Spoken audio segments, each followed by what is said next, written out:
Hey now, welcome to the dirty side of the track, America's leading Formula One podcast. I'm Brian, that's Rob. Today was the USGP from Coda, and I'm not going to say it was the greatest race, but it just continues to get spicy as the night unfolds. We are recording this. We have breaking news, which we'll cover when we get to the race. This is insane. We're not even going to cover it when we get to race, Brian. We're going to cover it now because I'm a little bit. Oh, I'm thrown for a loop right now because we have our process. We know what we're going to do before we record. We're all kind of ready to crack on and start talking about this, and then literally 3 minutes before we press the record button, we see the breaking news that there's been a couple of disqualifications. So I think we'll we'll cover it as we wrote the notes for it, and then we'll have to kind of like just roll with the punches and throw the disqualifications in there and just see how we go. But spoiler if you spoilers, haven't seen the race. spoiler if you haven't seen the race. If you're watching the race and you recorded it and you watch it, then let's just say don't take the final result as being the result Yeah. because good old Formula One.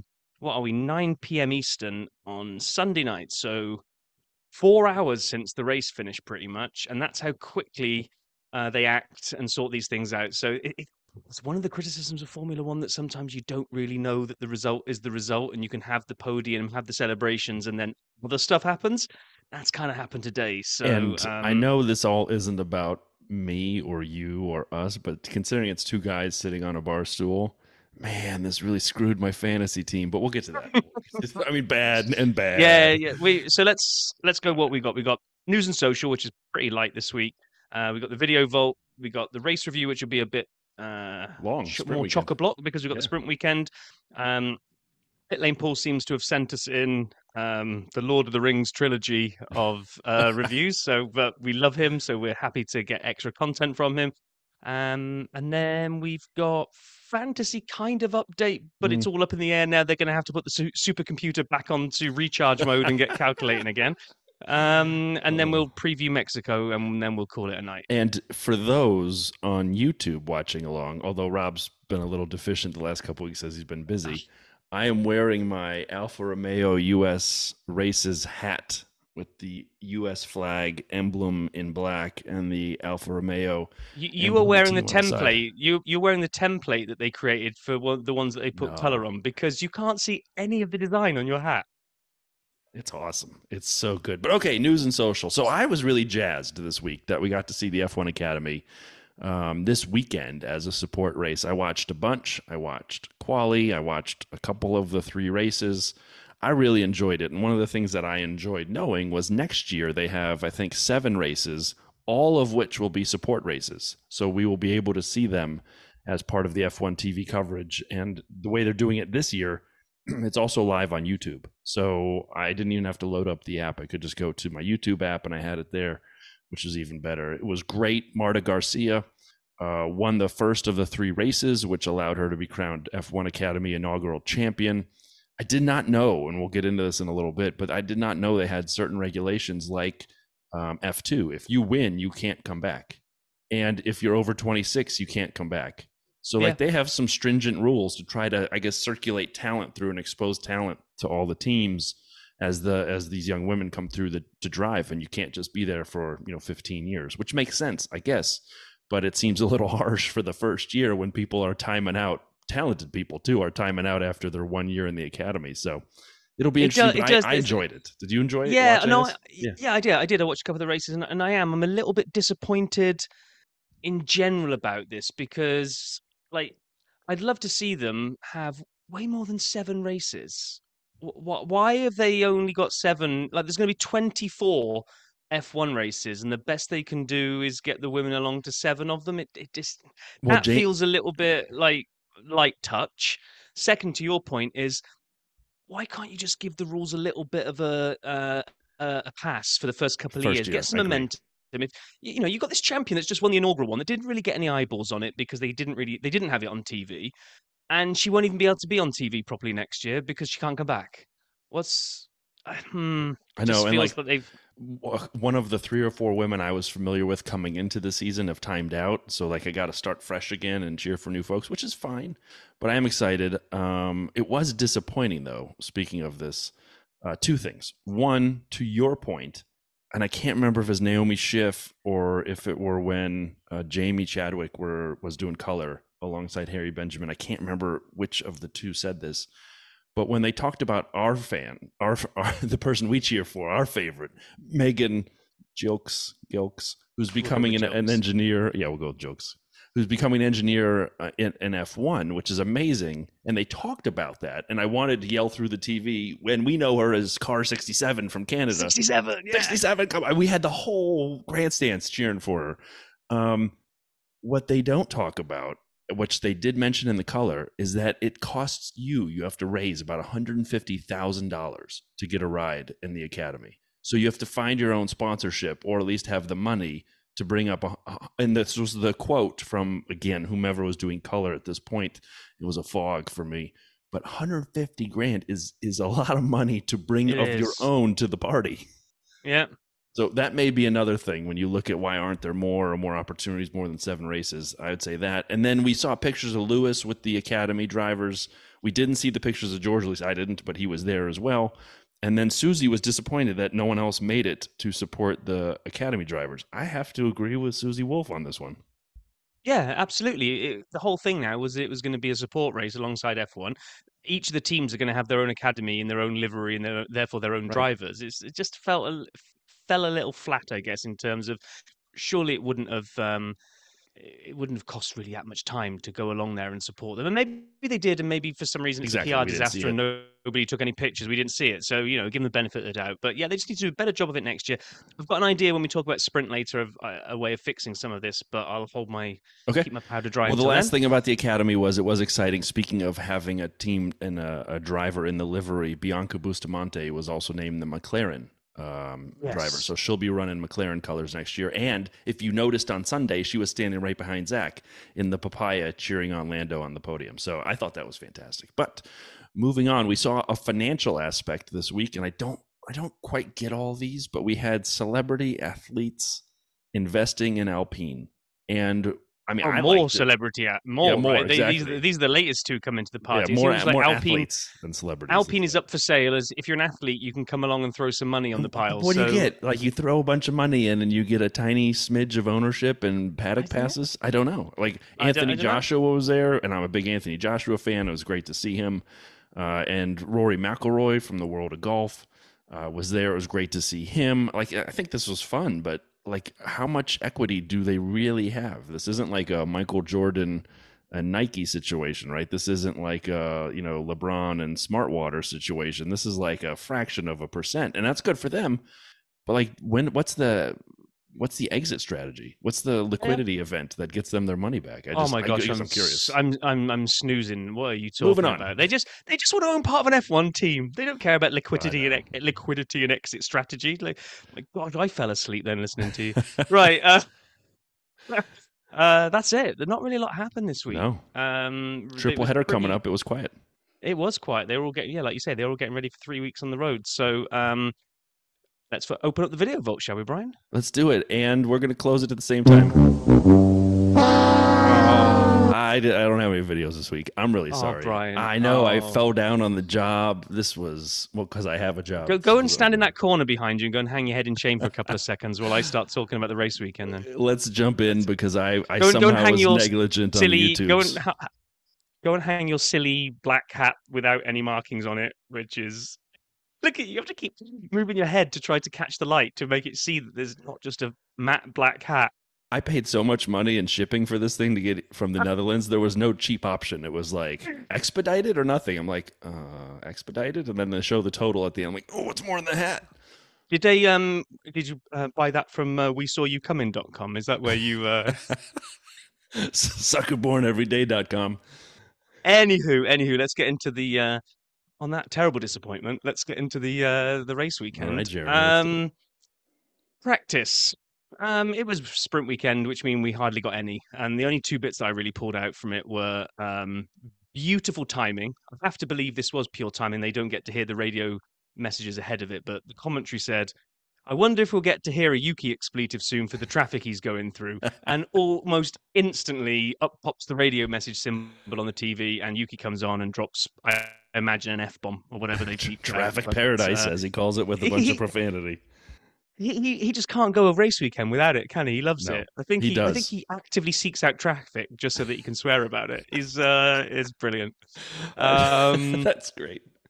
and then like in terms of the pace we were seeing, which you can't really get much from practice, but we got even less of it from practice because okay, Max was quickest, not by much from Charles and Lewis. But McLaren just decided they weren't even going to come out and play. Everyone else was on softs putting in fast laps. They hung back on the mediums and were down in about like 15th. So it was like, okay. Guess we don't really get to find out much from practice, which also Stroll didn't because he barely took part. So Well, it brings up that really Aston. kills on that really kills on a sprint weekend, doesn't It it? If does, you but it get like also your practice screwed. agreed. But also, it's worse because Aston had the upgrades. So I'm curious. No, I'm Or the curious. downgrades as Yeah, they as turned they out to were. be. Well, maybe not. Who knows? Stroll had points. So I'll ask you this: we debate sprints. And if you look at it, Baku was a sprint, and we just had Qatar was a sprint, US, Mexico. I think Mexico or Brazil's a sprint. Brazil, I think. So a lot towards the end of the year, a little bit at the beginning, not a super huge amount. Of Spa was a sprint in the middle. Do you think that's to avoid the upgrade windows? Because a lot of people aren't bringing upgrades anymore. It's so late in the season, and you obviously at the beginning of the year, you don't have a ton of upgrades as you figure out what you got to fix. But that middle is a sweet spot. And if you only have an FP1 to work your upgrades through, it doesn't leave teams a lot of time to figure out what the hell they're doing for the weekend. So I'm just curious, your thoughts on, do you think they purposely don't have a ton of sprints in the middle of the season so teams who bring upgrades can assimilate them into the car and get the run plan set? Or was that just a coincidence? And am I Yeah. overthinking it? Yeah, the latter, I think. I think for me, especially hearing Max's comments, which I thought were very, very like sensible. Did you hear his comments about the sprint format? I did not. So they were asking him. I mean, we're kind of jumping ahead a little bit, but they asked him about the sprint format, and he said, I don't really enjoy it, and I don't really get it because um, it's like it's like you've basically had spoiler alert for race Sunday because Yeah, we're in that's Park Ferme and we're in Park Ferme and we can't change anything. You've basically seen the pace of all of the cars now, so it's just going to be today but longer. I mean, Um, is that what I've been saying the whole time? And it's really sort of disjointed. Anyway, I don't. I mean, I got to say, Max is a genius. let's get quali out of the way and then we'll come back to sprint because Yeah, I've kind of yeah we'll get to the sprint. So we had practice, then we had quali. I got to be honest, I thought it was a bit boring quali really. I don't know why. It never seemed to really ignite. So Q1, go on. You were about to say something. What? I thought the whole weekend was a little boring. Is Oh no, that okay. I bad to liked the say? race. I enjoyed the race quite a lot, and that was the only thing I enjoyed of the entire weekend. So we'll come back to that then I did in a bit. not. So Okay, yeah, quali was, it was we lost Hulkenberg despite the fact that Haas looked like it was flying, but he went and got his lap time but only in deleted. Nico's hands, Um, apparently. yes. Alonso, first time this season not making it to, well, here he went, didn't even make Q2, but actually that meant it was the first time this season he didn't make Q3, which is quite a streak. Albon, Stroll, and Sargent were the ones to go in Q1. Q2 came and went, not really much excitement. We lost Sonoda, Joe, Bottas, K-Mag, and Danny Rick. Q3 was the little bit where we had a bit of spiciness. Now, A little you didn't bit. agree with me on this one, but I felt that for the first time, and this might come back to this whole, I predicted that nobody would get near Red Bull until the regs change in 26. And I'm already kind of thinking I might have to start pulling back on that, watching the way that McLaren and Mercedes are starting to pull them in this season. So we actually saw Max for the first time under a little bit of pressure. Charles went and laid down a marker. I think it was in that order anyway. And Max tried to respond, and he ended up getting his lap time deleted for track limits. And he just seemed this whole weekend a little bit flustered almost, which is, we haven't seen him like this. We haven't seen kind of Max under pressure because he never has been. But yet again, Max goes and throws it up. What was he, fifth or sixth? Sixth. Yeah, and Perez down in ninth. So I disagree with you. I don't think he was flustered at all. I think he just was pushing it. He made a mistake actually on turn one. If you remember, he was going Yep. up the hill, and I don't remember if he locked up or just went deep, but he had to fix that the rest of the way through. And so as he was doing that, he pushed too hard, and he did have a track limit situation, which left him at sixth. but we've seen Max put in amazing qualifying laps throughout the season. Monaco, Zandvoort, where he's not purple in sector 1, he's just green or even yellow. And then he comes out of nowhere, like the Monaco one in particular. The analysis was, he had to go super purple, like a special depth of deep purple in 2 and 3 in Monaco to pull out the pole. Same kind of thing. I think it was Zandvoort. I could be getting that wrong. So no, I don't think it was at all pressure. I think he was just really giving it the beans. I think people are catching him. I'll agree with you. I think teams are catching him. Giving it the beans because he made the mistake into quarter 1, like you said. But he was having problems the whole weekend. Even before that, you remember, was it earlier in quali or was it in practice when he spun around? He ended up did a 720 on the way through. No, I think that was in the wasn't that in the sprint shootout? He didn't start getting the problems on Friday. There was no problems being reported on Friday. But he was still struggling with wind and with other things. So I don't agree with you. I think it was just it happens kind of situation. But I will say this, Max would have been on pole if he hadn't gone off, and it was a very small amount. So don't tell me he was carrying 20 miles an hour extra over that 4 inches. That's not true. So in my mind, that is true. No, it was like 5 miles an hour, but he was just a hair and a whisker over. I mean, I don't know. I don't think it made that. If you're over, you're over. You're carrying more speed. I think it was they quoted Charlie. What's his name? Charlie Whiting. Whiting from back in the day. He's not with us anymore. And he passed away a few years ago. And they said if he's any extra speed through a corner is a material difference. I know, and I'm just saying. So, I think you should step off of the Max hatred bandwagon. I know you're not. I'm just kidding. I'm not trying to get you killed on the internet. I was actually just interested to see that. I just felt this whole weekend was the first weekend. So put the Singapore thing to one side because that was a complete track situation that he was never going to get out of. This just kind of felt like the first time we've actually seen anybody be able to take it to him on both quali and kind of the race and the sprint, and it was quite cool to see actually. But the sprint, he won by 10 seconds. Yeah, everybody peeled off after that, didn't they? I mean, it was kind of like... But he wasn't even pressing. I mean, he had 2 legs out of the car, getting some air up his race suit. You don't know that! Oh my gosh, you're in a... I insulted the hat, and you're in a right mood, aren't you, today? I don't know why you're hating on Max so much. But wait, can I just say this before we go into Saturday? Checo, the 9th thing, though, is a problem. Like, Max would have been first, second, if he'd stayed on the track, third at worst. Checo's 9th. That's a massive delta once again. I struggled all weekend again. I know, and he's in no man's land. What, he finished 5th, and we're supposed to celebrate that? I know. I mean, like we said, it's just not clicking for him. So who knows? Maybe the big retirement announcement is coming next week in Mexico. But, don't get the hats on, the tinfoil kind. Although only if it can be shipped from the Netherlands with some fine detailing like this one. Saturday. Wait, well, so Paul gave us Friday, Saturday, Sunday. Should we do them all at once, or should we do Paul's Friday now? Let's do the Friday thing before we get to Saturday. Let's do like we did last time. We'll round out Friday with a bit of Pitlane Paul. But just like the sprint doesn't have a podium, we don't play his music until the Sunday one. Okay, I was about to start it, but we'll go right to Friday. Hey guys, so Friday done. Was it a good day? Yeah, I guess it was. Interesting grid for the race on Sunday. Good to see some more names up front, so it should make it quite interesting, I guess. But on the whole, it's just qualifying, isn't it? It's an okay track. This, I guess, it is quite nice here. I'm sounding quite negative about it. I'm not. I just think I'm really looking forward to a good race on Sunday, and the grid shapes up to be a good race on Sunday. But I don't want to then start saying it's going to be a good race on Sunday, and then it's just going to suck.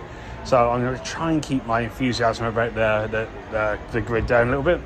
Apart from that, it's Austin. If anyone has been to Austin and been out in Austin, this is one of the hardest races of the year. Your body takes a pounding from the bars on 6th Street. I did sort of promise I'd do a drunk Saturday night one last podcast, so let's see how tomorrow goes. But on the whole, good Friday. Interesting grid. It's great to see some more names up there.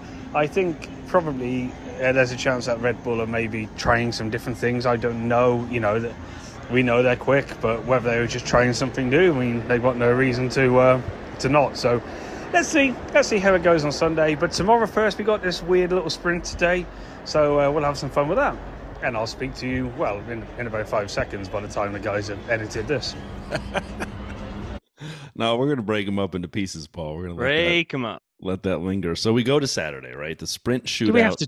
Do we have to talk about Saturday? I mean, I don't want to. Do you?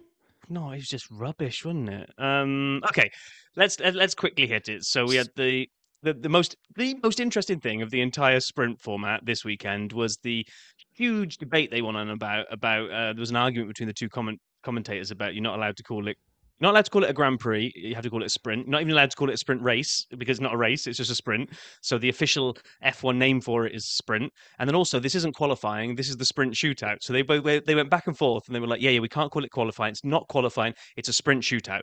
And then reverted to start calling it SQ1 and SQ2. I'm thinking, what does the Q stand for if you can't call it qualifying? But and that is my review of the sprint. No, I have a few things I would hit, small things. One, I thought the rules changed mid-year and I missed it. Wasn't it you had to have a new set of hards, you had to have a new set of mediums, and then it had to have a new set of softs in 1, 2, 3 in order? Wasn't that what happened to Lando at Baku, where he did not have a new set of mediums and couldn't run in SQ2?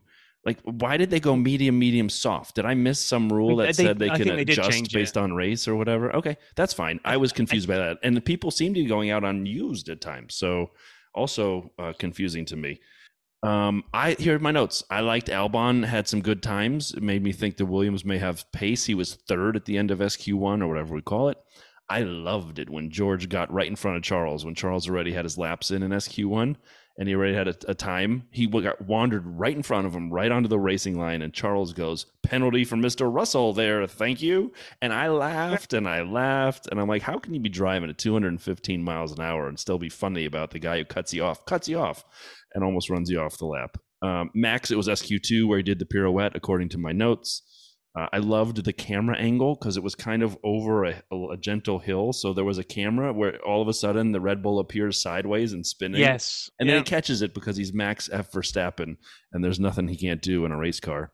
And that was about it. The last note I have, and I'll let you finish the shootout.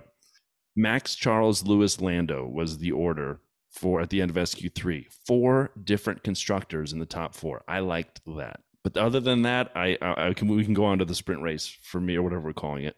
The sprint it started and Max won. Right, should we move on to the race? Done. Nothing happened.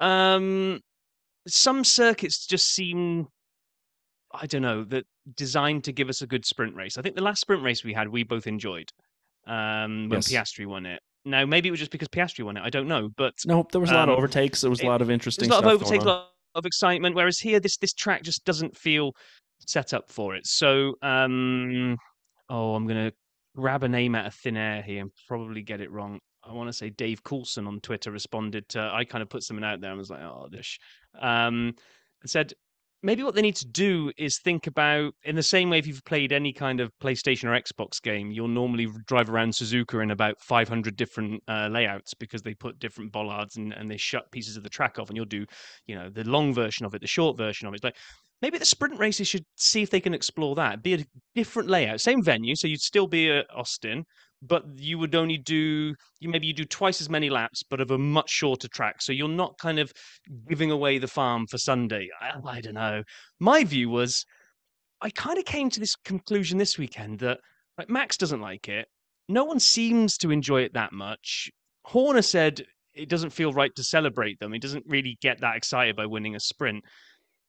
If no one likes it, but F1 want to get ticket sales for Saturday and have some sort of competition there on Saturday, why not do Friday, practice and quali maybe like they are now on the sprint weekend, and just make Saturday all about the ladies and just have F1 Academy be the main, like a proper full-length race rather than these little shorter versions. Have a proper race that we can all get invested in that doesn't take anything away or from Sundays in terms of this silly little sprint format.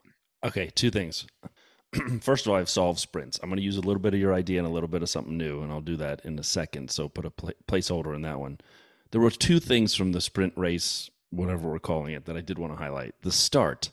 Max ran Charles so far off on the inside going into turn one. And Max even said to him at the end when they were standing up, not in the cool down room, but doing their stuff out by the cars. Max goes, sorry about that. And Charles says, I would have done the same. I don't know. Did you see Charles was over the pit exit lane? I mean, they had him. He was about to go into the wall. But, that's Max's prerogative. They're all still on the track. It's fine. That's the only note I enjoyed there.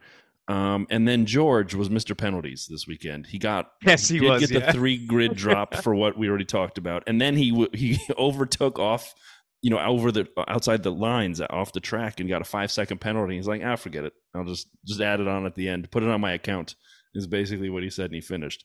However, back to the sprints. I got the answer. You ready? You're going to like this a lot. Go. Okay. First of all, Le Mans style start. So they're outside the cars across the pit lane and they have to run across, get in the cars. God. They have to do 10 laps. And then as they finish, the women are doing the same thing in the pits with their cars. And the second they go by, the Academy driver does a Le Mans style start to their car and takes off. And it's a collaborative effort. And the winner gets the national dish of that country served to them by the prime minister, king, or emperor or president. I don't have access to the sound. I don't have access to the sound panel, so I can't play the wow wow wow. That is. Oh my gosh, that's terrible. Race. But anyway, no. I know we better actually mention that. So Max won the sprint. That's right. And by 10 seconds. Lewis came second. Charles came third. So we do have to cover the fact that it happened, even if neither of us enjoyed it. So 10 seconds. Let's see what Paul made of it. Hey, so that is Saturday done, sprint race done. I'm going to be honest, it was okay. It's just the sprint race done really for me. There was nothing really overly exciting, a few little battles at the start, but it was just a bit of a drive around. Maybe I'm being miserable there, I don't know, but Max drove away in front. Lewis briefly caught. I mean, it looks like the Mercedes has got something about it now, which is quite good, which actually leads into tomorrow quite nicely. So, I think, like I said yesterday, I'm really looking forward to actually the race tomorrow a lot more. Because I just think the way that people are starting, the lineup at the start, everyone thinks Max is going to drive through and win. I don't, I probably will, if I'm being honest. But I also think that Lewis has got a chance of actually doing something. Has the Ferrari got the Ferrari haven't got the pace, I don't think. Might be wrong. McLaren, again, I don't think that's going to... I don't know. I don't know what I think. What I do know is Saturday night in Austin. How can I explain tonight? If anyone's been to Austin, I sort of touched earlier on 6th Street. We're actually staying in an area called Rainy Street, which isn't rainy. It's been very hot this week. And it's just sort of like... Rainy Street's a bit of a low-key sort of like busy area, lots of little bars, a lot of development's gone on here, so it's sort of ruined it a little bit in my opinion. But when you go up onto 6th Street, life's a lot different. It's just hectic. There's, the thousands of people. You won't be able to walk along 6th Street tonight. It's closed to traffic like they do with many of these sort of like party streets, if you want to call them that. I will be honest, I've had a banging headache all day, so to be completely fair, it's probably going to be a low-key night. And I actually recorded this without touching a drop of beer, which, again, I don't condone that anyone drinks. It's not big, it's not clever. I am going to try my hardest to not drink tonight. Now, again, for any children or any people who find that comment very strange, when you have about 1,500 people from Formula One compressed into an area about a quarter of a mile radius, it's not nice. Because you see people and it's like, I'll have a beer, and before you know it, it's 2:00 and you lay in the ditch. So let's see how tonight goes. I am actually really looking forward to the race tomorrow. Today's didn't excite me too much. It was a bit there, but we can't have everything. It's and that's it. So depending how tonight goes, let's catch up again tomorrow. And at least I'll finish my beer, Mr. Vale. Oh, still taking shots at you. Still to Still this taking day. shots. Till shots Jeepers. fired. Yeah. Fired. So then we come to Sunday. The race. Race day, Sunday. Very exciting because Max is starting 6th. We were on the Discord, and if you're not on the Discord, I just want to know why. And so we were talking about what would happen with Max. Would he be through to first from 6th place by lap 15, or would it be a battle of him trying to get through the McLarens, the Ferraris, and the Mercedes? And would it be, take time for that to happen? And so we were all kind of curious to see what would happen. I had a little Max tracker going in our notes here. And we get to start and Charles, and it was interesting, right? We had Lando up there, poking his nose up there. A better start than Charles did. Took him on the inside. Oscar also had a good start in the McLarens, although he then had a little problem with Esteban, which cost both of them their race.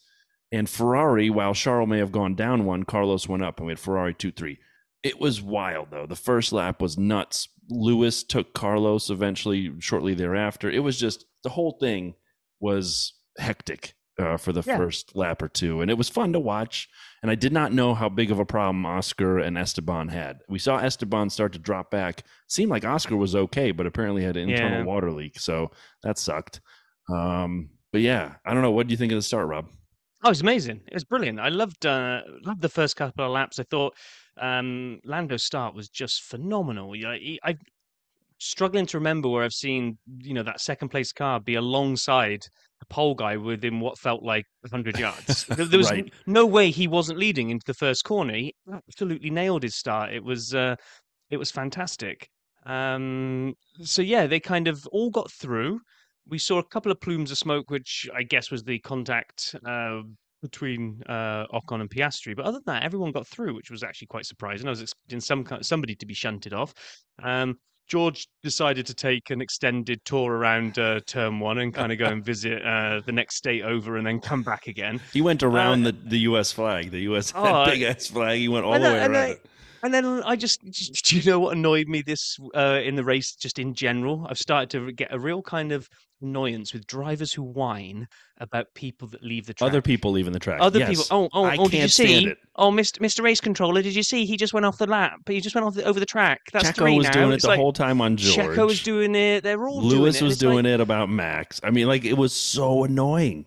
Oh, it's just like, and when Checo, the one that really annoyed me was Checo was trying to phone in about George leaving, as if he's getting an unfair advantage by leaving the track all these times. He was 1.8 seconds behind him. Right, if Checo's all over the back of George and George is breaking DRS by leaving the track, I'm okay with that, right? Flag it, do it. When you're just sort of pootling behind and can't catch him, and you're going, please, sir, he just went off the track, sir. It's just, I don't like it. And it's not a Checo thing. He just happened to say a few drivers did it this weekend. Everyone's been doing it. It just drives me nuts. Well, Max Tracker, it was lap 5 when he took Carlos on DRS for 4th place. I'm surprised. I read the notes, and maybe I'm wrong. Is there a Vale's rant, a Rob's rant about DRS coming tonight, or no? No, I don't think it was. I mean, it was a little overpowered, but we didn't really see too many DRS overtakes. We saw DRS getting people up that they were able to take a lunge down the inside of Turn 1, or, which I actually prefer this type of overtake, brought them into the range where they can go wide and do the switcheroo and just take the really wide line into Turn 1 and then try to undercut on the way out. So actually, DRS wasn't too bad, I thought. I thought it was getting people into striking distance. It didn't give them a gimme overtake. So Got it. No, it was all right. Pit lane start for Alonso. Interesting that Fernando just basically looked at those upgrades and went, you call these upgrades? Take them all off. I'd rather start in the pit lane from the back than drive this crock of crap around. So just take everything off that you did and give me the old car back. And Lance is like, well, I'll take it. I'll start. Yeah. I'll do the upgrades. He won't. We'll see what happens. And you know what? Fernando was ahead until his car gave out on him. Yeah. Yeah, I mean the lap time seemed much better without the upgrades, which has got to be a little bit of a kick in the pants for everybody back at the factory that spends all this time working on upgrades and like, we've given you the upgrade package and you're slower and it's so Can you bad. Fernando imagine wants it ripped off the car. the Slack channel at Aston Martin right now? Everybody's like, "Oh boy, the downgrades didn't help." And then we Oh, saw, I think it was like about whatever it was, 7 or 8, we saw Piastri going backwards. If you were paying attention to the board on the left-hand side, you suddenly saw Piastri get taken by a couple. And like, something's wrong there. And then lo and behold, we see a picture of him going slowly and the radio basically saying, don't touch any pedals. Just, yeah, we have a problem just with everything. coast back now. It's like, yeah. So apparently it had been a burst radiator or whatever in the contact with Ocon. So that was a shame. That was Piastri's race run. You had another entry on your Max tracker, which I decided to poke a bit of fun at you for. According to your Max tracker, Max talked Charles at lap 11, so I'd love to know what he was saying to him as he was talking to him. He took him. Took, whatever. I can't speak English. But yes, he was upped into third by lap 11. And then, interestingly, Max pits on lap 17. So let's just pause there, because this is the start of where... And this is absolutely bizarre. We must have gone into the twilight zone this week, Brian, because this is where tyre strategy started kicking in, and I was enthralled by it. Yet I was too. You didn't enjoy this race. Nah, so... it didn't deliver what I wanted it to. Nothing actually changed, really, because of it. I mean, except Charles. The only person to change for was Charles, because they were sitting there. He's like, should we go plan C or plan D? And they come back with... We'll come back to you. And he goes, well, it's ruining my race, what we're doing now. Copy, we'll check that. And so that's all that happened. It ruined his race. The one stop didn't work. They couldn't figure that out. Mercedes went too long on Lewis. Well, we'll get there. Calm down, man. So this is Keep the start your pants of when, on, brother. This is the start of when we're looking at like what windows have we got, and they were kind of predicting that it needed to be around 20 plus that you would come in on the mediums, and they actually got everybody by surprise that Max came in so early because it's medium. So he's guaranteed a 2-stopper. 100%. So then Norris and Sainz come in as well, and Norris goes to hard. So now he's got the opportunity that if things go his way, this can be a one-stop. And this is why I suddenly got pulled into all of this now and thinking, okay, so Lewis stays out, and we're all thinking, are Merc going to try a one-stop here? And they're on the radio to George and Lewis saying, can you extend this for another 4 or 5 laps? Lewis is like, yeah, I'm not sure. Russell's like, of course I can. I am Superman and I can drive this anywhere. To which point they both came in within about a lap or 2 later, I think, to stop. But so they extended their first run, but not as far to probably bring them into the one stop, but they still went to hards anyway, which I thought was the right call because it at least gave you the option that if it just happened to play out and the hards lasted, at least the one stop was on the cards. I mean, when you think of team strategy, you think of Brian and Rob, and the fact that we like the strategy means we're sure it's right. I did like it. I liked medium to hard because if the hard lasts, you can go to the end and save the 23 or 1 or 2 seconds from the pit stop. I don't know. Like, my problem was Lewis was out 4 more laps after Max, and that undercut is powerful. If you're going to go for a one-stopper, leave them out longer. If you're going to go with optionality, bring them in right away. What they did was they kind of put him, in my opinion, Never Land, where they waited 4 or 5 more laps after Max pitted and then gave an option. The option was done. At that point, you're not far enough in unless something magical happens with the tires or a safety car or some bizarro world happens. But even that wouldn't help them. Let's be honest. They were actually only 1 lap away from catching Max. Well, I mean, what was really happening in Max's car? I think he was texting some friends. I think he was setting up a night on 6th Street. Stop talking to me under braking. I'm in the middle of a Snapchat. Yeah, so he had the braking issue, and his tires were a lot older because he'd started that whole domino effect by coming in so early. I mean, he was getting caught. So I think they thought that was the only way they could do it. Mercedes were never going to catch Red Bull on an absolute like for like. If they'd have reacted straight away, yes, they might have had a smaller delta when they came out, but I don't think they'd have ever been in the position at the latter end of the race to chase him down. They would have just fallen steadily further and further and further behind Max. So I thought Mercedes got it perfect. I just thought they. Oh, I would have done it earlier. No, but then they couldn't have chased him at the end. If you'd done it earlier, you would have just fallen further behind Max at the end because you would have almost had the same tyres. I mean, And Max always wins in that situation. You needed a fresher offset to be able to catch him and have that charge at the end and do hammer time. but the And that's 4 what we laps saw. longer, you were going to get burnt somewhere, and the Red Bull's gentler on its tires than the Mercedes. So, I mean, I appreciate your perspective, No, but agree. So if you to be go fresher. earlier, no, at the end you're saying you have to be fresher. So why didn't they box Yeah, the third time for softs? I mean, like what I'm saying No, is because you can't make those 20 seconds. But if what you're just saying is Yes. that Red Bull are better on their tires and Mercedes Yes. aren't, so Mercedes should have come in earlier and had older tires at the end, they would have been worse they compared had to track Red position. Bull. They had track position when Max boxed the first time. No, They lost no, it. No. Oh no, I'd rather have Lewis defend on similar tires and worry about it at the end than He gets shoot passed myself easy in the on foot DRS. so quickly. Oh dear. You're on your DRS soapbox. I thought you. No, I just think I don't know. The Packers lost, did they? Is that why you're in such a bad mood? I'm not in a bad mood. I'm just apparently the only Max Verstappen fan on this here pokey little podcast today. I know. I don't know, Rob. It didn't deliver. The race didn't deliver for me. The strategy set. No. Now it goes. The middle bit, it was a bit boring now because now we were into kind of no man's land while we were waiting to see what the strategy would do at the end of it. So we kind of probably went for quite a big lull here, I think, from about like 28 through to about 40. Right. No, seriously, you're not wrong. Basically, the only thing that happened this time is Max took Lewis during the pit stop, so Max Tracker into third. And then at this point, we both wrote, is Charles going for a one-stopper? ?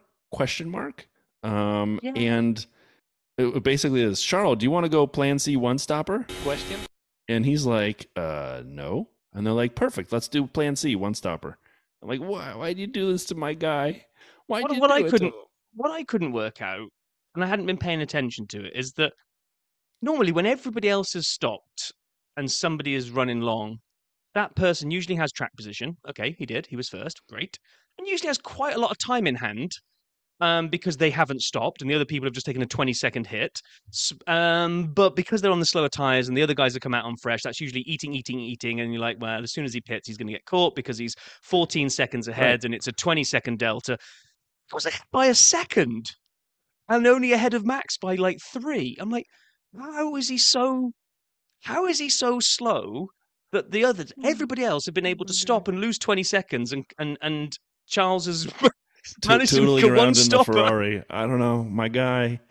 Oh God, it hurt. I mean, can you imagine every Charles fan right now from A starting on pole, B finishing 6th on a bad strategy, and now plan D being DQ'd, which we'll get to in a second here. And then so Lewis does come on the blower and he's like, on lap 27, you've given me a hell of a gap to close, which aligns with what I'm saying.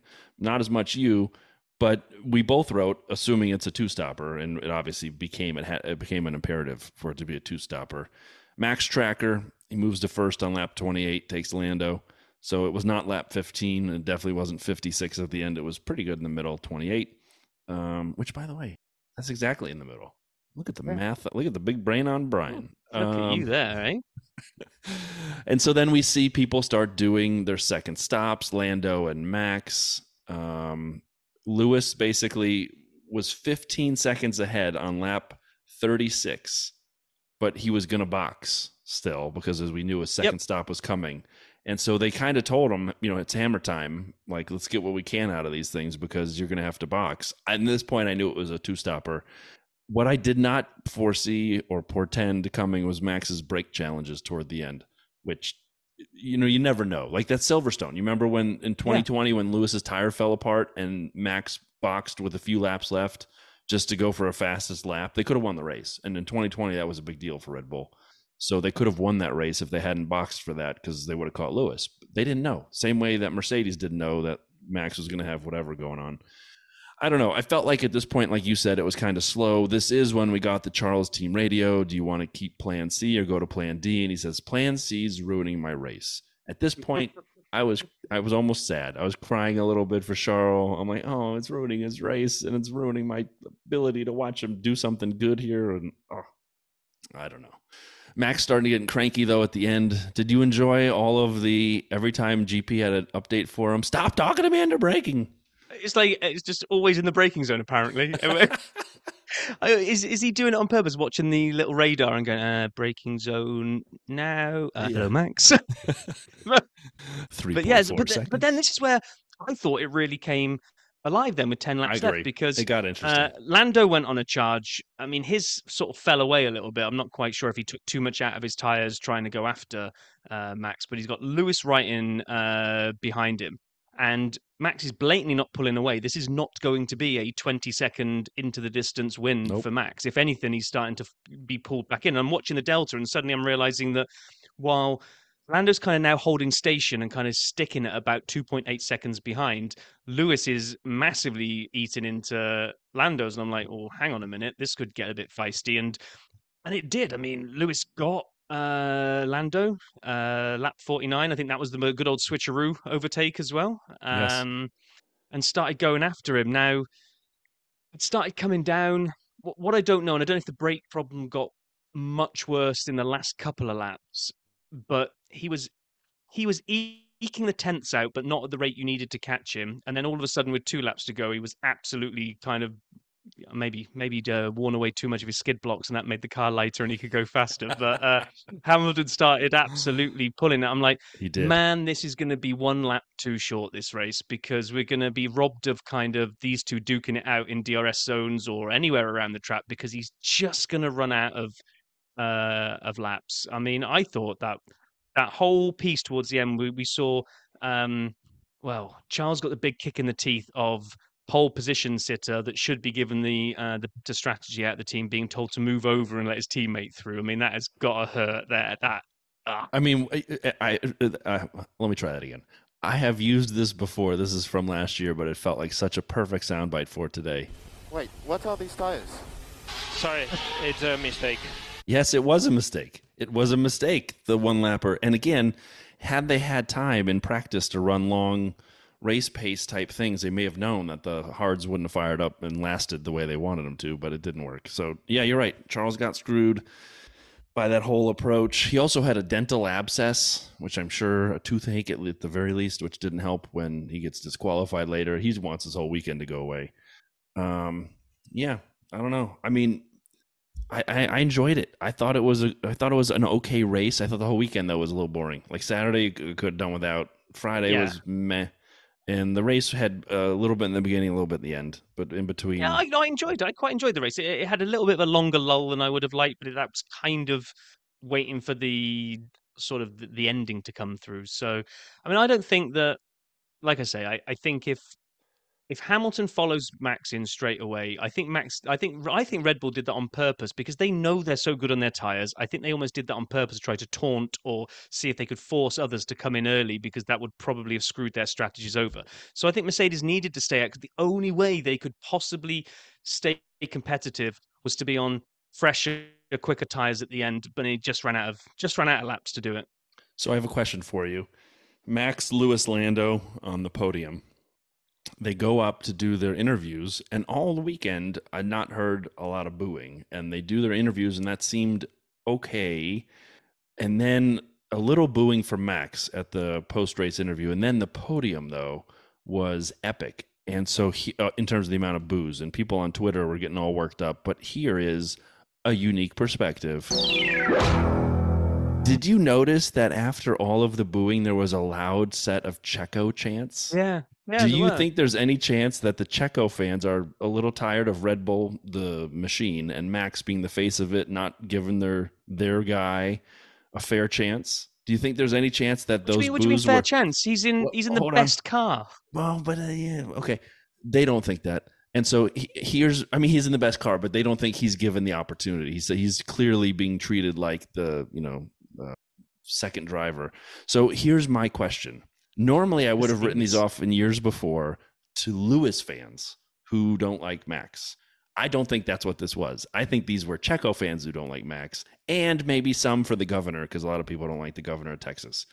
What do you think about boos, Rob? Do you have a perspective, or shall we move on? I don't like people booing anyway. Max is amazing, and he won a race. He didn't do anything wrong. He just happens to be an extremely talented guy in the best car. And people that get angry about that need to go and find themselves alive, because it's like, well said.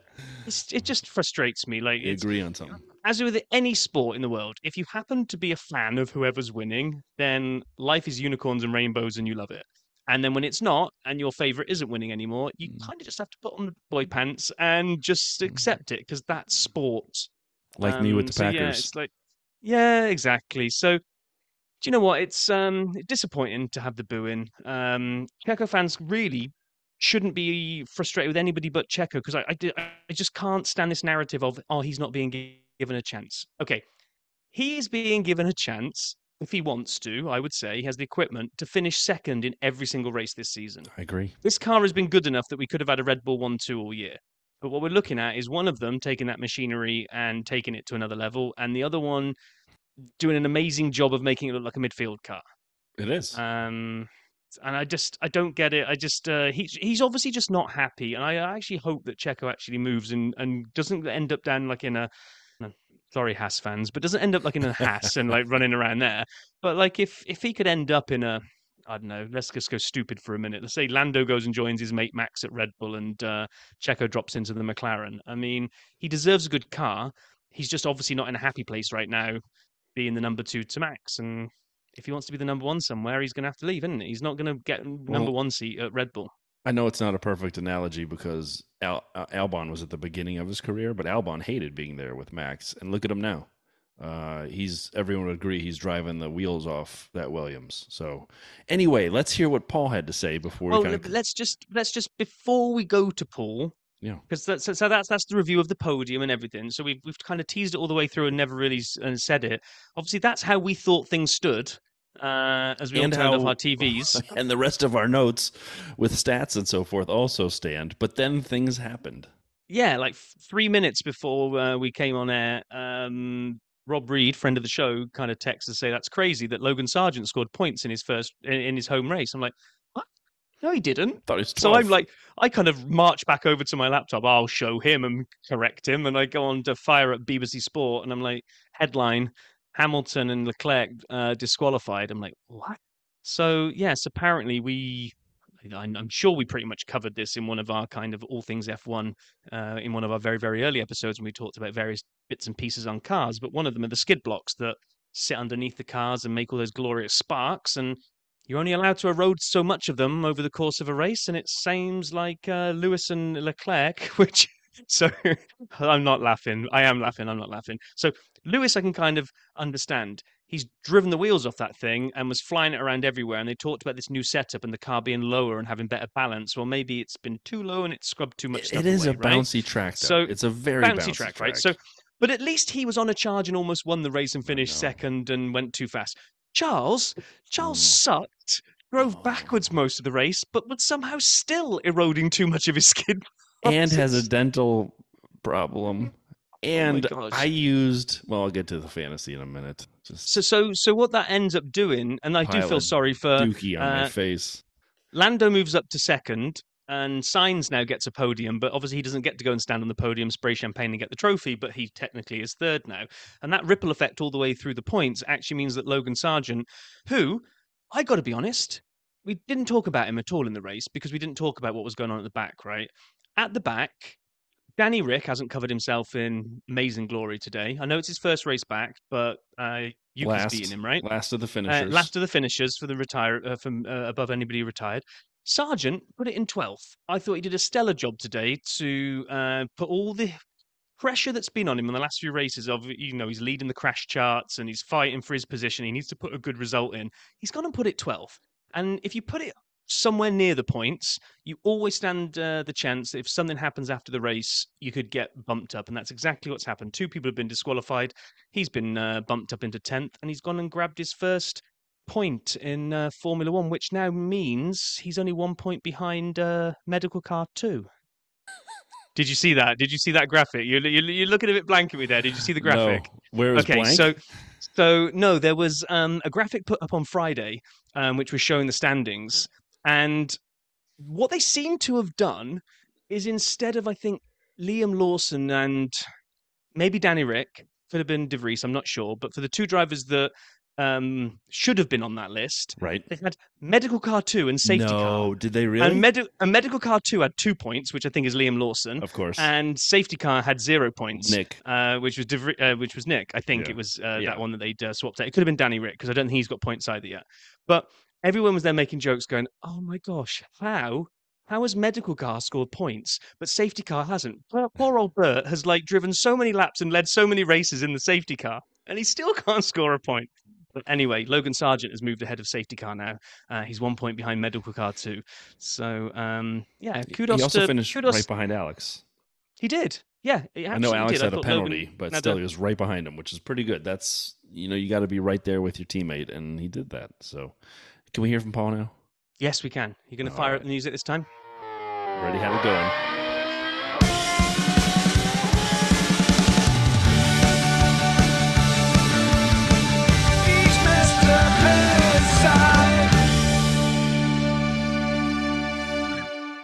All right, and Paul's final dispatch of the weekend. Thank you again, Paul. Hey now, I forgot to do that on the other two, which is poor form. That is the USA Grand Prix gone. Is that what it's called? I lose track of what these things are called nowadays.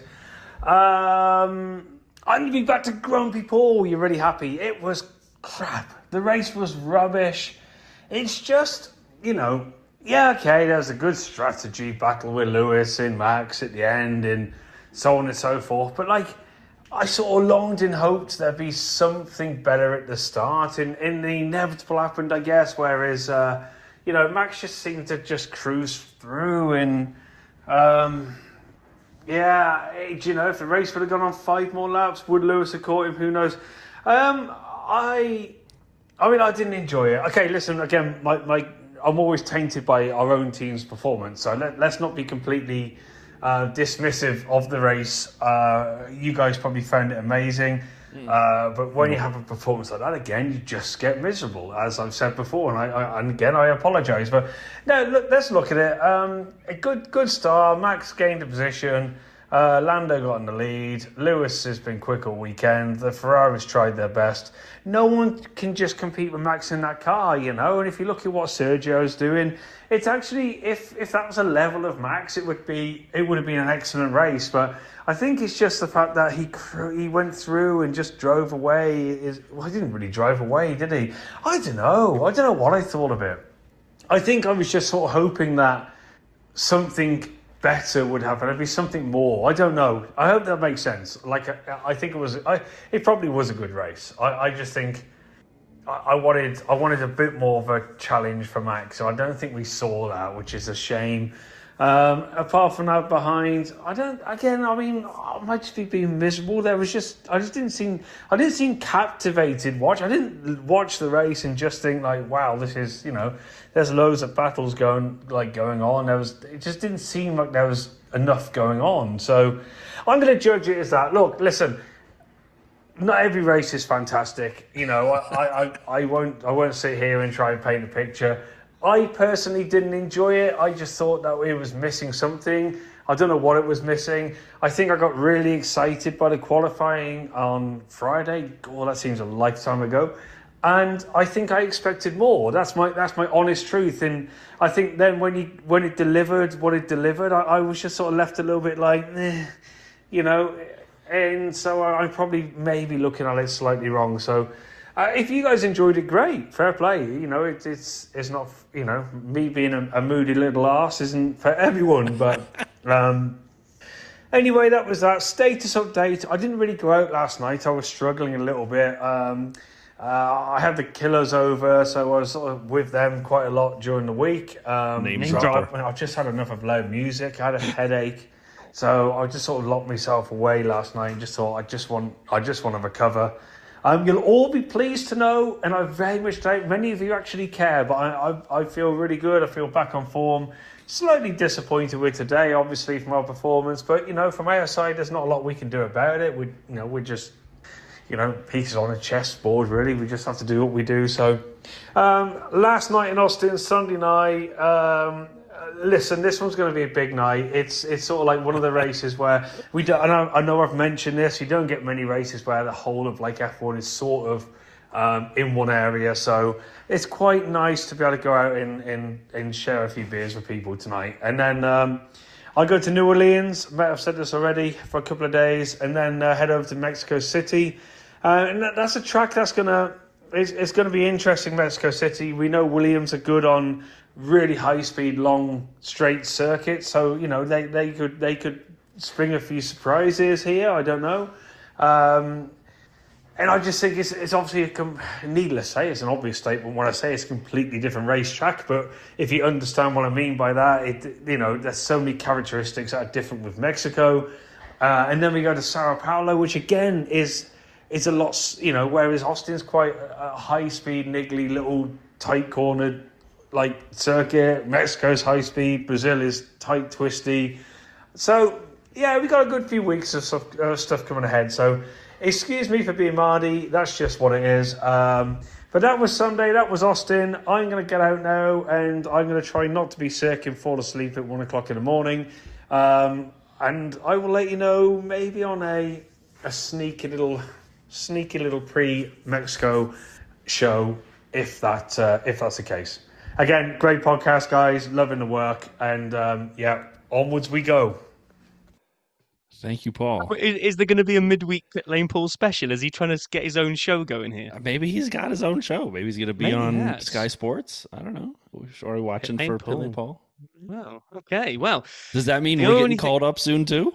Oh, 100%. Oh, yeah. Big time. I mean, I'm pretty much bracing myself this year. I'm trying to kind of make the most of every race weekend at home with the family because, come next year, I mean, inevitable happens. Basically, every race weekend, we're going to be with the F1 circus. But part of the Espen crew. So, Rob, you're going to go first on this Pits and King of the Pits. We're going to go King of the Pits first. Get your thoughts ready. Here it is, the music you're up next. Hey, you're the king of the pits.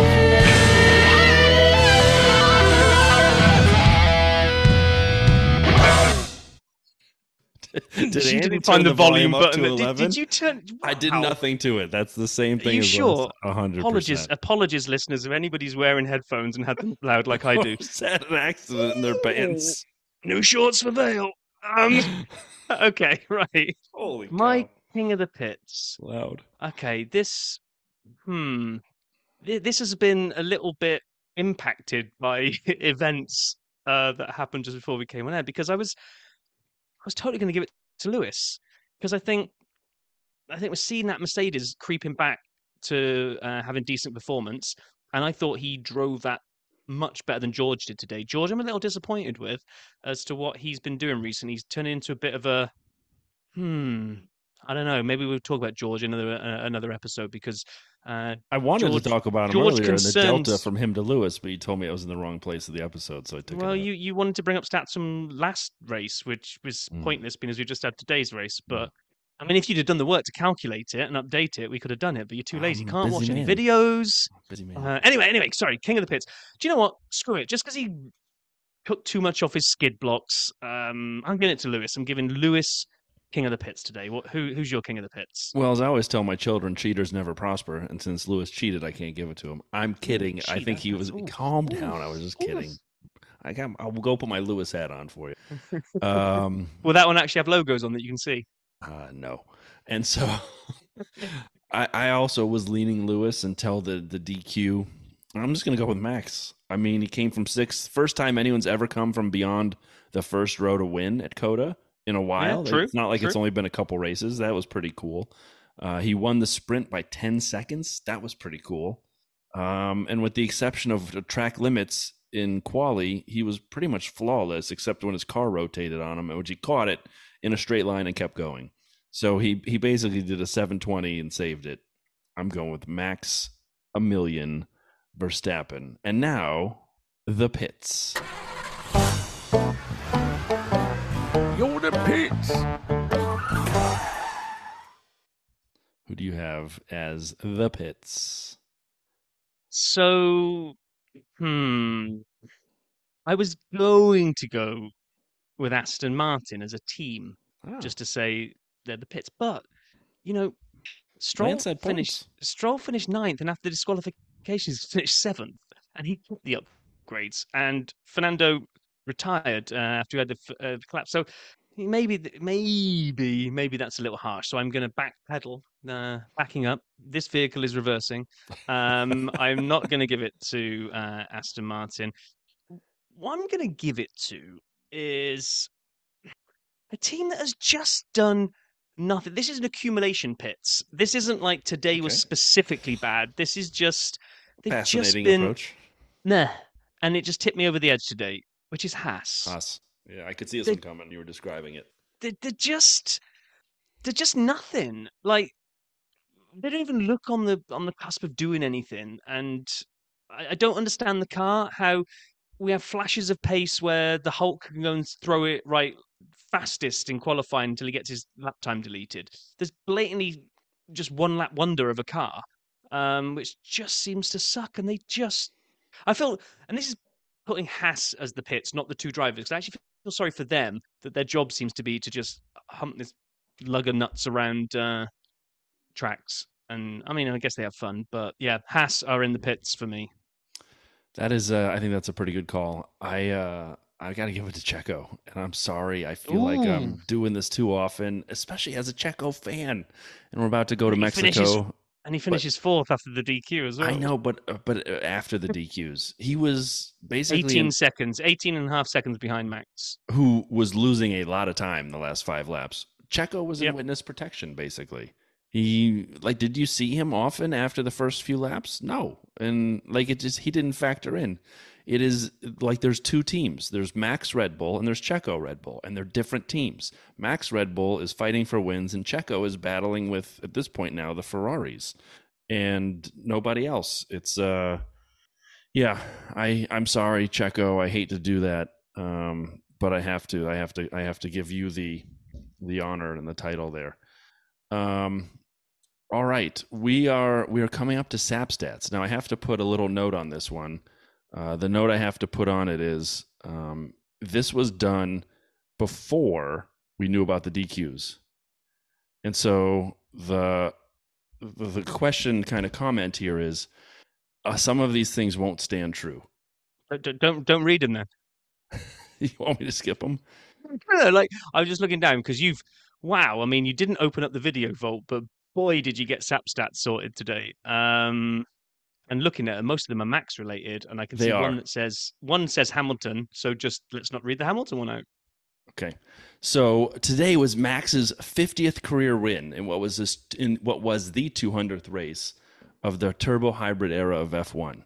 1 in 4 races since they went to the turbo hybrid, Max has won. That is amazing. That is pretty special. And that puts him in the 50-win club with Lewis, Schumacher, Vettel, and Prost. I mean, that's a pretty elite club. It's not to be sniffed at. 50 wins is a lot. It was a 15th win of the season for Max, which ties his single-season record set last year. It was his 30th win. This was a Sean Kelly special. I love this one. It was his 30th win with car number 1. Which surpasses Vettel's total with the number, and only Michael Schumacher has more. Verstappen is the first driver to win 5 consecutive Grand Prix in the U.S. Schumacher and Hamilton both won 4 in a row. And Verstappen can now become the first driver ever to win 3 times. This is also Sean Kelly. 3 times in one country in a single season if he is victorious at the Las Vegas Grand Prix. Have we ever had 3 races in a single country before? I don't know. Yeah, I saw this stat and I was like, it sounds cool, but is that just circumstance that this just happens to be the first year where we've got the opportunity even to do it? Like, I'm not sure anybody driver in the past has ever had the opportunity. Have we ever had 3 in England? No, I mean, Silverstone and Brands Hatch, I don't think they might have coexisted. They usually go back and forth between the two. I'm imagining there must be a season where maybe both were on there. Germany would have had Nürburgring and Hockenheim, but I don't think they would have ever had a third on there. Australia, I don't think even ever had 2 in a season. They went back and forth between Adelaide and Melbourne, is it? So I was kind of looking at this one thinking, it'll be cool. And, don't begrudge him for doing it. If he wins Vegas and he can say he got 3 and he'll be the first person ever to do it. But I also But think he's has the there first been person another ever to chance? have a shot at doing it. So I don't know. that's, That's a great question. Hamilton's P2. We're going to skip that one. With Lando Norris taking P3, now P2. McLaren moves up to 4th in the Constructors' Championship ahead of Aston Martin. Just add a couple extra points to that tally. It was a 4th consecutive podium finish for Lando, the longest current streak for any driver. Interesting. In that regard, I thought about that one a little bit, and I'm like, when did Max not? And that had to have obviously been Singapore. Right, yep. Which is that many races ago. It was McLaren's first podium in Austin since Lewis Hamilton won the inaugural race for them in 2012. That was fascinating. Yeah, I was shocked by that one. And then I don't like the stat, Sean Kelly, so just FYI, I'm sure you're listening, even though he said he'd come on eventually.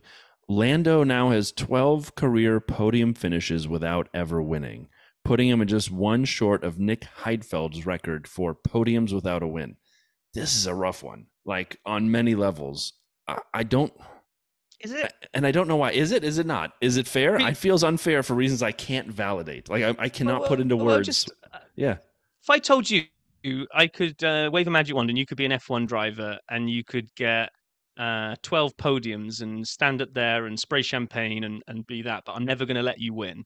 Would you choose not to enter Formula One, or would you take those 12 podiums and think this is pretty sweet?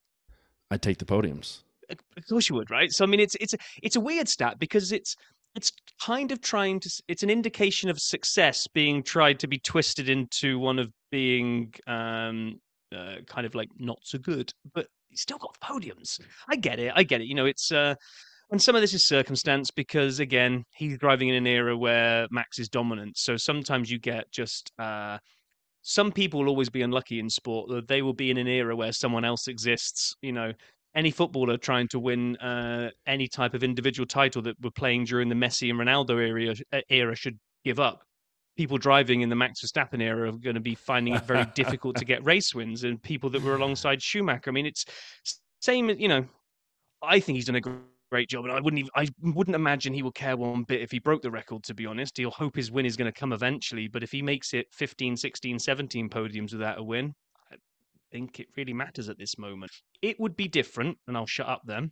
It would be different if Max didn't exist right now in that super dominant car, and he was throwing race wins away. I think that's where this stat becomes a little skewed. If you had the chance to be winning and you were messing it up, or your team strategy were messing it up, like a la Ferrari last year, then it's different. I see McLaren as a team that are on the rise and are clawing back from a position where they were absolute garbage for a couple of years. The fact he's even got this amount of podiums is fantastic. So don't tell him about the 2020 Russian Grand Prix. Yeah, we got that one. That one. Yeah. So actually, the Perez-Hamilton situation was getting close. It was only 19 points. Lewis behind Checo, but that obviously is going the other direction with the DQ for Lewis. Pierre scored his first ever points finish in Austin with what had been a P8, but moved that up a couple actually for Pierre, which will be a 6th, which is great. It's his 5th start at the track. We already talked about Lance Stroll taking his first ever points at COTA in his 6th start here, but that was really good for him to have that happen. It was the first points for him since the summer break. So we'd been kind of down on Lance. I'm happy he got some points here. I'm happy he had P8 before the chaos, P9 before the chaos, and a couple points, and still went up to 7. So I'm hoping Aston Martin learned something about those upgrades, whether they worked, what they worked at, what didn't work, and they can come back next week stronger. Yuki Tsunoda finished 10th, I guess now 8th.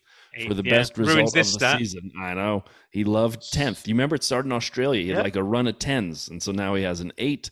But he also got the first fastest lap of his career today. Yeah. And the bonus point. This is another shocker, and I'm giving the credit to Sean again. It was only the 3rd time a Japanese driver has set the fastest lap in an F1 race. Nakajima in Australia, 89, and Kobayashi in China in 12. So I thought that was a wild stat. Only the 3rd Japanese driver to ever get the fastest lap. And finally, Alex Albon, he finished in the points, but so did Logie. His first ever points. Logan now 10th from 12th with a single point. Awesome job for Logan to do that. Alonso's DNF was his first retirement in an Aston Martin. McLaren's Oscar Piastri, another DNF. It's his third of the season. All of them have come before lap 13. So if Oscar can make it past the first phase of the race, he'll be fine. The most DNFs of anyone this year, Esteban Ocon. It was his 6th this race. And interestingly, something I did not notice till after the fact, there were no yellow flags and no safety car appearances in this race. Just a handful of DNFs, one from a collision and then a couple challenges. So I don't know. I mean, like I was saying, I think you liked it more than I did. Yep. I thought it was medium. Paul didn't like it as much because obviously it was how Alfa Romeo did. Even though I was wearing my hat, they really didn't do so great. And fantasy-wise, we were all set. We had it all pulled up. We had all the info ready to go. It had calculated for 4 hours. The machine had spit out the results, and then the FIA and Formula One decided to DQ Lewis and Charles. So all of that will have to be recalculated. I would have been third in the league this week. I won't be anymore. I would have gone up to 12th in the league. I won't have that happen anymore because your boy Sapp pulled the limitless move this week, and I had Charles and Lewis and Max and Lando, and I can't remember my last driver. I think it was George. But with 2 DQs amongst my guys, because I spent all the limitless chips, and I'm like, oh, this is going to be good.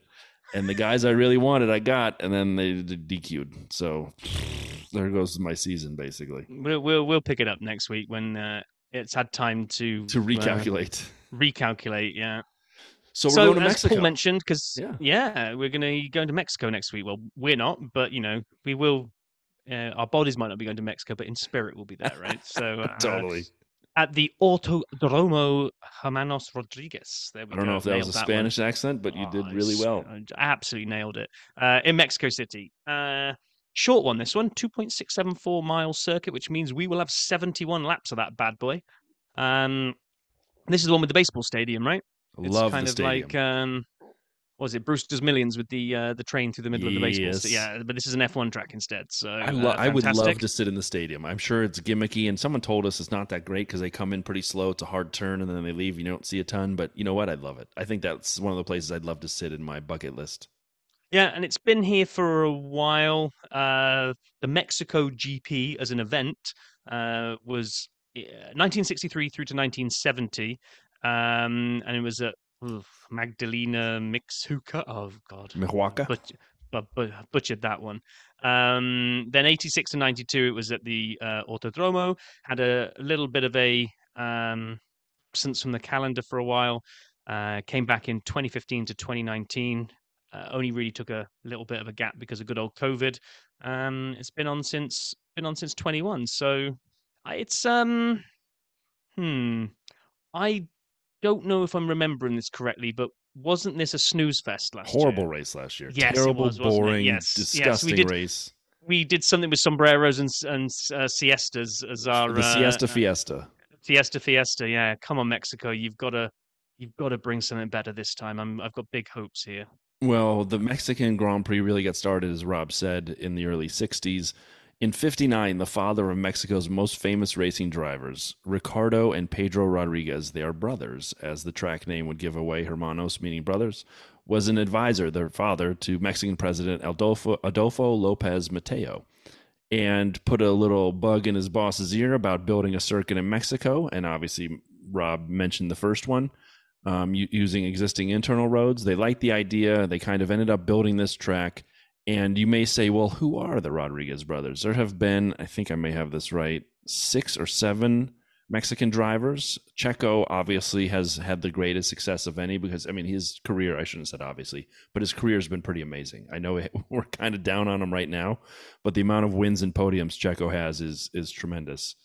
If you look at the fact that the only other Mexican driver to have a podium other than Checo or a win was Pedro Rodriguez, one of the brothers. His other brother, Ricardo, had only 5 race starts.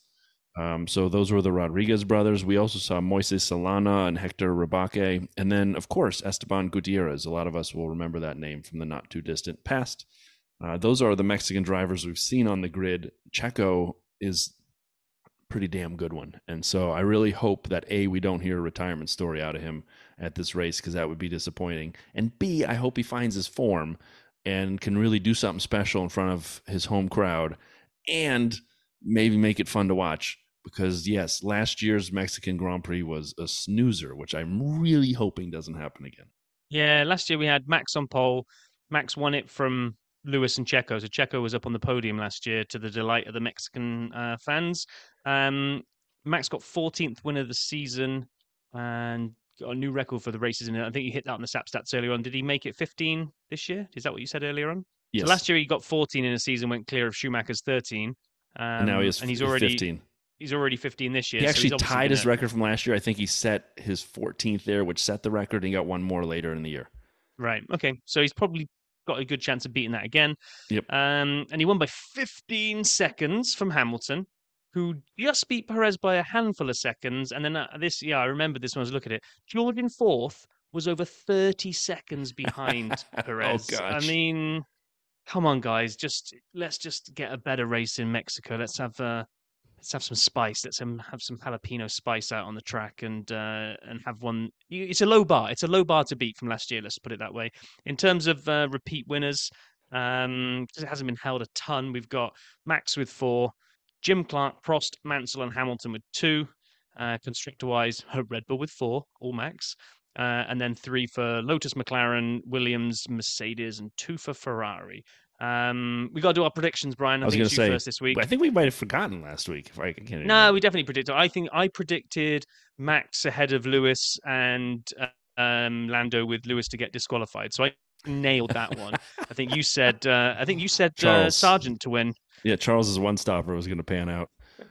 All right, I'll go first. So the Mexican Grand Prix podium, according to SAP, is Max on the top step.